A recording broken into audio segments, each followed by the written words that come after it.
Hi everyone, I'm Miss Aimee, the children's librarian at the Brookline Public Library.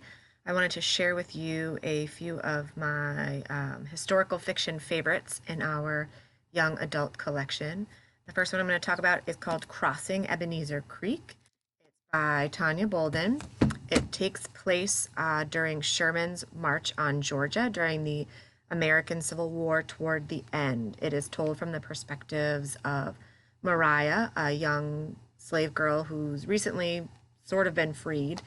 And when she joins the march, she meets Caleb, whose background is a little more mysterious. And the story goes back and forth between the two of them, talking about their pasts, starting to sort of make plans for a hopeful future, and then some tragic circumstances that occur as they are marching through Georgia into Savannah. Really good. The next one is called The Downstairs Girl. It's by Stacy Lee. It's about a young Chinese American woman named Jo Kwan. She is working as a milliner's assistant making hats in Atlanta, Georgia. We're back in Georgia.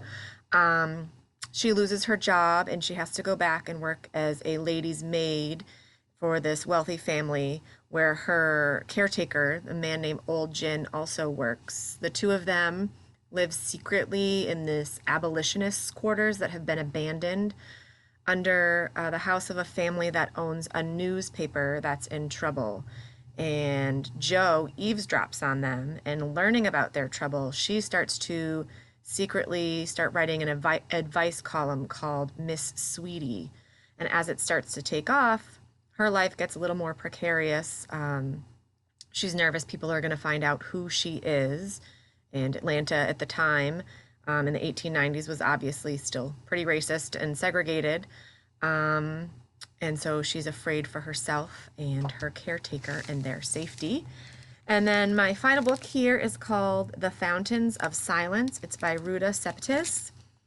It takes place in Madrid, Spain in the 1950s during the Francisco Franco dictatorship. And it's told from the perspective of, again, two characters.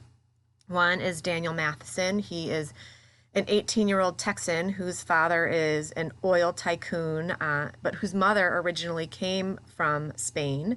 And the family is sort of vacationing there, visiting, while his father is trying to get an oil deal with the government there when Spain was starting to open themselves back up to outside investors.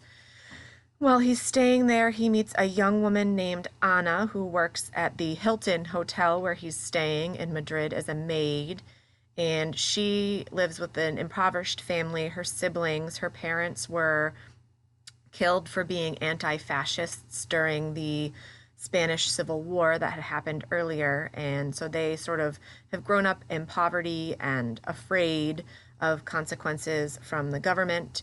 And there's a lot of sort of ominous behavior that goes on in the story, and the disconnect sort of from Daniel and his understanding of what he thinks Spain is, and then the reality of what it's like for someone like Anna and her family. And there's also perspectives from her younger brother and her cousin who works for an orphanage in the country. It was really fascinating for me because I didn't really know anything about the Spanish Civil War and what really happened afterwards there. So I learned a lot. And I learned a lot through reading all three of these books. That's the thing that I love about historical fiction. You get to read really compelling stories and learn a little bit about history. All right, so if any of those interest you, I hope you will check them out.